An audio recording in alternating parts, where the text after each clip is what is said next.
아버지의 빚 400억을 대신 짊어진 채 사업을 시작한 남자가 있습니다. 그는 16년 동안 400억이라는 빚을 다 갚았고 지금은 이자카야 직영점 14개점을 운영하면서 연매출 150억을 올리고 있는데요. 최악의 조건에서 인생 역전을 이루어낸 사람 유자와 스요시에 대한 이야기를 해드리려고 합니다.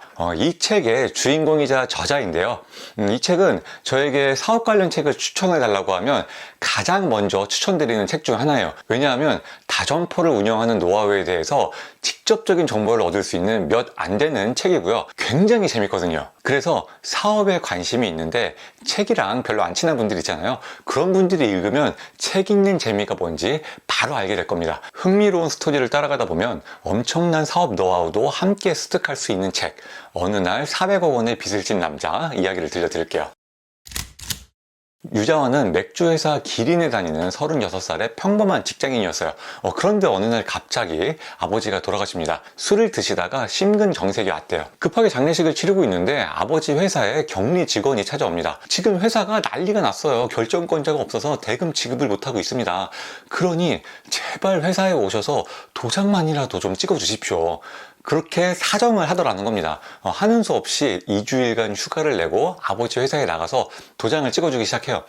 그런데 자기는 도장만 찍어주려고 회사에 갔는데 직원들이 자꾸 사장님 부르면서 이건 어떻게 할까요? 저건 어떻게 할까요? 계속 물어보더래요. 유자와는 뭔가 모르게 늪에 빠져드는 기분이 들었습니다. 하지만 자신에게 의지하는 직원들을 모른 채 할 수도 없고 아버지가 평생 일궈놓은 사업체를 그냥 그대로 망하게 둘 수도 없잖아요. 고민하다가 아버지 회사를 물려받기로 결심해요. 그리고 회사 장부를 딱 봅니다. 그런데 그 회사 장부를 확인하고는 그 자리에 주저앉아 버려요. 부채 총액 400억 원. 실질적으로 이미 망한 회사였던 겁니다.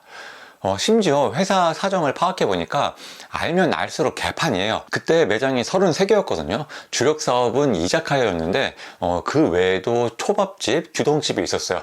여기까진 괜찮은데 노래방, 사우나, 바작게임장 등 전혀 연관 없는 사업을 마구잡이식으로 펼쳐놓고 문어발식 경영을 하고 있었던 겁니다. 그리고 또 기가 막혔던 게 점장이 2명밖에 없더래요. 매장이 33개인데 점장이 2명.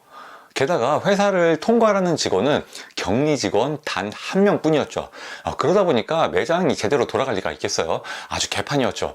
일례로 어느 날 초밥집 매장에 갔는데 주방장이 담배를 피면서 초밥을 이렇게 만들더래요. 고객이 바로 앞에 있는데도 말이죠. 하지만 주방장이 갑이니까 크게 혼내지도 못하고 가볍게 한 소리 했답니다. 그런데 며칠 후에 그 주방장은 전 직원을 데리고 무단 퇴사를 해버려요. 이런 일이 한두 번이 아니었다고 해요. 심지어 가게에서 술 마시는 직원, 도박하는 직원, 일찍 문 닫고 집에 가는 직원, 도둑질하는 직원, 별의 별 직원들이 다 있었습니다. 그래서 이 시기에 유자와가 가장 힘들었던 게 빚 갚는 게 아니었대요. 직원들이 아무리 몰지각한 행동을 해도 끽소리 못한다는 게 가장 힘들었다고 합니다. 조금이라도 싫은 소리를 하면 그냥 바로 다 퇴사를 해버리니까요. 이 내용 읽을 때 저도 사업 초창기 생각이 많이 나더라고요. 별의 별 직원이 다 있었거든요. 손님에게 쌍욕하는 직원, 손님 앞에서 지들끼리 싸우는 직원, 손님이랑 같이 술 마시는 직원을 비롯해서 현금 훔쳐가는 직원도 있었어요. 정말 천불이 났던 게 한두 번이 아니었습니다. 그런데 저도 이때 가장 힘들었던 게 그런 걸 보고도 모른 척 해야 된다는 거였어요. 도둑질하는 직원에게 도둑질을 그만 멈춰주세요. 이런 말을 하는 것도 웃기지만 그런 말을 하면 직원이 바로 그만뒀거든요. 그럼 당장 매장이 안 돌아가니까 어떡해요. 그냥 보고도 모른 척 하는 거죠. 그런데 유자와는 망한 회사를 물려받은 풋내기 사장이니까 얼마나 직원들이 더 우습게 봤겠어요. 온갖 수모를 당하고 매장 운영은 엉망이었지만 직원들에게 사정하면서 그저 하루하루 버틸 뿐이었습니다. 그렇게 어느덧 1년이라는 시간이 지났지만 절명이라는 늪에서 전혀 헤어나오지 못하고 있을 때였는데요. 이런 상황을 바꾸게 된 결정적인 계기가 생기게 됩니다. 어느 날 국세청에서 체납된 세금 납부를 하라고 엄청난 압박을 받았대요. 유자와는 지하철을 기다리면서 깊은 생각에 빠졌습니다. 이제 끝인가? 더 이상은 버티지 못할 것 같은데 세금을 못 내면 어떻게 되는 거지? 그러다 문득 정신이 들었는데 자기도 모르게 전철적으로 뛰어들려고 몸을 기울이고 있더랍니다. 그때까지 죽어야겠다고 생각한 적은 단 한 번도 없었는데 말이죠. 유자와는 큰 충격을 받아요. 이대로 궁지에 몰린 채 살아간다면 자신을 제어하지 못하고 정말로 전철에 뛰어들지도 모른다는 생각이 든 거죠. 그리고 집에 돌아왔는데 아기가 자지러지게 울고 있는 거예요. 아내의 모습은 보이지 않고요. 아내를 찾아보니까 다른 방에서 전화를 하고 있는 겁니다. 이제 화가 나서 아내에게 소리를 지르려고 하는 찰나 아내의 통화 내용을 듣게 되는데요. 죄송합니다. 네, 이번 달 말에는 가능할 거예요. 네, 반드시 갖겠습니다. 약속할게요. 죄송합니다. 알고 보니 집에도 독촉 전화가 수시로 걸려오고 있었던 거예요. 아내는 유자와가 걱정할까봐 그런 사실을 말하지 않고 혼자 감당하고 있었던 거죠. 이 날을 계기로 유자와는 더 이상 문제를 회피하지 않고 한 발씩 앞으로 내디뎌야겠다는 결심을 합니다. 대신 노력하는 기간을 정확히 5년으로 한정하기로 했어요. 5년 동안만 죽기 살기로 해보고 안 되면 모든 걸 내려놓고 파산을 하는 거죠. 그렇게 결정을 하니까 마음이 한결 편해지더랍니다. 어쨌든 하루하루는 지나가고 5년 뒤는 반드시 올 테니까 말이죠. 유자와가 가장 먼저 변화를 준 것은 당면책과 근본책을 병행하는 것이었습니다. 그때까지는 이 매장 저 매장에서 문제가 터지면 당장 수습하는 데 급급했거든요. 그러다 보니까 두더지 잡기처럼 문제가 끊임없이 터져 나왔어요. 그래서 저녁 6시까지는 이 매장 저 매장 돌아다니면서 눈앞의 문제를 해결하는 당면책을 세우기로 하고요. 6시 이후에는 절대 눈앞의 문제는 신경 쓰지 않고 오로지 근본적인 문제만 해결하는 근본책만 세우기로 해요. 예를 들어 그때까지는 직원이 계속 문제를 일으켜도 그냥 눈 감아줄 때가 많았거든요. 아니면 그 직원이 그만두더라도 비슷한 조건의 다른 직원을 채워넣기에 급급했고요.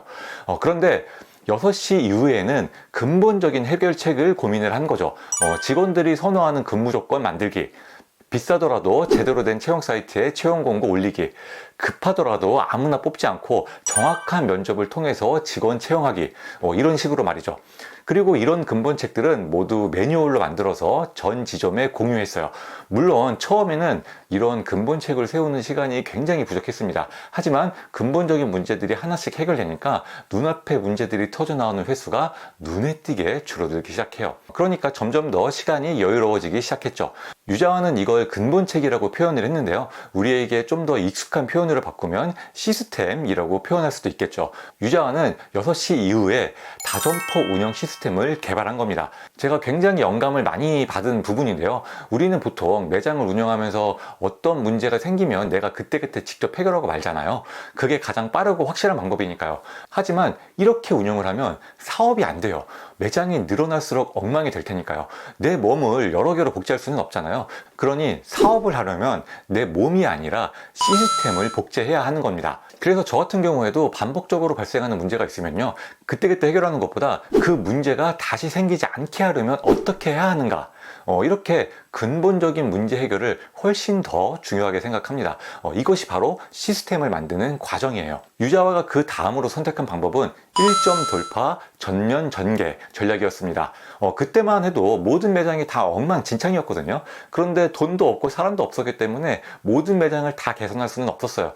그래서 일단 한 매장에 모든 걸 쏟아붓기로 합니다. 하나의 성공 사례를 만들어서 다른 지점으로 확장 전개하는 전략인 거죠. 그래서 그냥 다른 매장들은 내버려 두기로 하고요. 집에서 가장 가까운 이자카야 매장 하나를 선정해서 리뉴얼을 시작해요. 그마저도 돈이 없었기 때문에 큰 변화를 주지는 못했어요. 벽지를 바꾸고 유니폼을 변경하고 주방 설비를 고치고 새로운 가게 이름으로 간판을 다는 것이 전부였습니다. 대신 돈이 없어도 바꿀 수 있는 메뉴와 서비스를 대폭 개선했어요. 그전에는 아저씨 손님들이 대부분이었는데요. 여성 고객층을 넓히기 위해서 디저트와 샐러드 같은 세련된 메뉴도 넣었고요. 가족 고객층을 위한 식사 메뉴도 추가했습니다. 그리고 무릎을 꿇고 주문을 받는 것처럼 최대한 공손한 자세로 고객 응대를 하기 시작했어요. 요즘 어린 친구들은 잘 모를 수도 있겠지만 우리나라도 한때 무릎 꿇고 주문받는 게 유행이었잖아요. 일본도 그런 유행이 있었다고 하더라고요. 그렇게 매장을 리뉴얼하고 나서 3개월이 지났는데요. 매출이 늘기는커녕 계속해서 떨어지더랍니다. 그 전에 손님 앞에서 담배 피던 시절보다 오히려 매출이 떨어져 버리니까 이제 정말 끝인가? 라는 생각까지 들었죠. 무엇이 잘못된 건지 전혀 감이 오지 않았어요. 고민하던 유자와는 가게를 나서는 손님을 뒤따라가며 대화를 엿듣기 시작합니다. 대화를 들어보니 이것저것 노력하는 건 알겠는데 뭔가 이상하다, 초점이 안 맞는다, 뭐 하는 데인지 모르겠다, 이런 반응이 주를 이루더랍니다. 유자와는 비로소 자기 실수를 깨달았어요. 매장을 성공시키고 싶은 마음이 너무 크다 보니까 고객층을 최대한 넓히려고 했던 거예요. 아저씨가 좋아하는 것, 젊은 여성이 좋아하는 것, 가족 고객들이 좋아하는 것, 이런 것들이 섞여서 죽도 밥도 안 되는 매장이 되어버린 거죠. 그래서 전략을 바꿨습니다. 다른 고객층은 모두 포기하기로 하고요, 타겟을 아저씨 고객으로 정해요. 심지어 고객을 좀 더 명확하게 머릿속에 그리기 위해서 아예 가공의 인물 한 명을 만들었어요. 야마모토상 땡땡전자에 근무하는 55세 부장, 항상 두세 명과 함께 방문, 모든 회와 닭튀김 주문, 음료는 맥주. 이 가공의 인물 야마모토상을 만족시키기 위해서 머리를 짜내기 시작했어요. 먼저 고객응대 서비스를 최소한으로 줄였습니다. 그러니까 인건비가 낮아지잖아요. 그 인건비를 내 수익으로 가져온 것이 아니라 고객에게 돌려줬어요. 바로 음식 가격을 낮춘 거죠. 그 다음으로는 메뉴를 전체적으로 바꿨는데요. 아저씨들은 메뉴판을 잘 보지도 않고 맨날 똑같은 것만 시키더랍니다. 그래서 디저트나 샐러드 같은 잡다한 메뉴는 싹 다 빼버리고요, 장식용으로 나가던 꽃잎 같은 것도 싹 다 빼버렸습니다. 아저씨들이 원하는 건 예쁜 플레이팅이 아니거든요. 그리고 아저씨들이 즐겨 먹는 모둠회나 참치에 계란말이 같은 메뉴를 주력으로 넣었어요. 특히 시그니처 메뉴인 모둠회는 어떤 경쟁업체보다도 저렴한 가격으로 제공합니다. 그리고 메뉴판이 책자 메뉴판이었는데 그냥 종이 한 장짜리 코팅 메뉴판으로 바꿨어요. 아저씨들은 책 넘기면서 메뉴 고르는 거 싫어하잖아요. 대신 마진이 좋고 꼭 팔고 싶은 메뉴가 있으면 그건 따로 POP로 만들어서 벽에 붙여 놓습니다. 결과적으로 그 이자카야 매장은 아저씨들이 부담없이 들러서 저렴한 가격으로 편안하게 술 한잔 할 수 있는 공간으로 탈바꿈하게 됩니다. 그렇게 되자 매출이 급상승해요. 순이익은 전년 대비 2배로 뛰어 올랐어요. 드디어 성공 모델이 하나 생긴 거죠. 이어서 다른 이자카야 매장들도 3개월에 하나씩 리뉴얼을 해나갑니다. 그렇게 모든 매장들의 순이익이 2배가량 상승하게 돼요. 유자와가 그 다음으로 한 일은 사업 규모를 축소하는 것이었습니다. 원래 아버지에게 물려받은 매장이 33개였는데요. 그 중에 적자가 나거나 이익이 나더라도 운영이 비효율적인 매장은 과감하게 정리를 합니다. 특히 노래방, 사우나, 마자게임장 같이 외식업과 관련 없는 아이템은 다 헐값에 넘겨버려요. 그렇게 해서 매장은 14개로 줄어들었지만 운영 효율성이 크게 개선되면서 순이익은 급증합니다. 급한 빚도 제법 갚을 수 있게 됐고요. 그전엔 33개 매장의 연매출이 220억이었지만 대출 갚고 나면 적자였거든요. 이제는 14개 매장의 연매출이 150억이지만 대출을 갚아도 연 16억이라는 이익이 났습니다. 그런데 이렇게 성과가 나기 시작하자 생각지 못했던 결과가 따라와요. 직원들이 말을 잘 듣기 시작합니다. 심지어 골칫덩이 직원들은 자연스럽게 다른 신입 직원으로 물갈이가 되는 거예요. 예전엔 400억이라는 빚보다 더 힘든 게 직원들이었는데 갑자기 문제가 해결된 거죠. 유자와는 이런 현상이 신기해서 한 직원에게 물어봅니다. 왜 그렇게 열심히 일하는 거야? 좀 이상한 질문 같기는 한데 그게 너무 궁금하더래요. 왜냐하면 그 직원은 인류대학을 졸업하고 대기업 레스토랑에서 일하다가 온 직원이었거든요. 그런데 그 직원이 그러더래요. 대기업 레스토랑에서 일할 때는 매출이 계속 줄어서 괴로웠어요. 그런데 우리 회사로 옮기고 나서는 매출이 점점 오르면서 결과가 나오더라고요. 손님들이 좋게 평가해 준다는 게 피부로 와닿았어요. 유자와는 이때 깨닫습니다. 성과를 내면 직원 문제는 간단하게 해결이 되는구나. 우리가 보통 매장을 여러 개로 늘리려고 할 때 직원 관리를 어떻게 해야 되는지에 대한 고민이 가장 많거든요. 유자와는 성과를 내면 된다고 표현했는데요. 저는 비슷한 개념으로 사업 규모가 갖춰지면 된다고 표현을 합니다. 그래서 직원 관리에 대해 제가 가장 많이 드리는 조언이 이거예요. 직원 관리는 결국엔 규모다. 왜냐하면 사업의 규모가 일정 수준 이상으로 갖춰지고 계속해서 발전해 나간다면 결국 직원들은 비전을 보고 따르게 되어 있거든요. 물론 직원 관리를 위한 여러 가지 디테일한 노하우들이 많이 있어요. 그런데 사업 규모가 갖춰지지 않는다면 뭘 해도 직원 관리는 안 됩니다. 이렇게 좋은 성과를 내자 유자와는 직원들과 점점 더 깊은 신뢰감을 형성할 수 있게 되었고요. 그럴수록 조직은 점점 더 좋은 성과가 났고요. 그럼 또 직원들과 신뢰가 더 깊어지는 선순환 구조가 되었습니다. 그렇게 16년이라는 세월이 흘렀고요. 유자와는 빚을 청산하고 아주 만족스러운 사업을 이어가고 있는 중입니다. 그동안 유자와에게 생긴 가장 큰 변화는 직원들에게 매우 엄해진 거라고 해요. 왜냐하면 좋은 회사를 만들어서 직원들과 함께 행복해지는 것이 현재 목표로 바뀌었는데요. 할 말은 하면서 직원들을 이끌어줘야 그들의 실력도 늘고 때로는 그들이 독립했을 때를 대비해서 성공 노하우도 얻어갈 수 있다고 생각하게 된 거죠. 어떠셨나요? 정말 재밌는 스토리 아닌가요? 이 책에는 재미뿐 아니라 다점포 운영에 대한 온갖 꿀팁으로 가득 차 있거든요. 다점포 운영이나 사업이 목표인 분들은 무조건 한번 읽어보셨으면 좋겠습니다.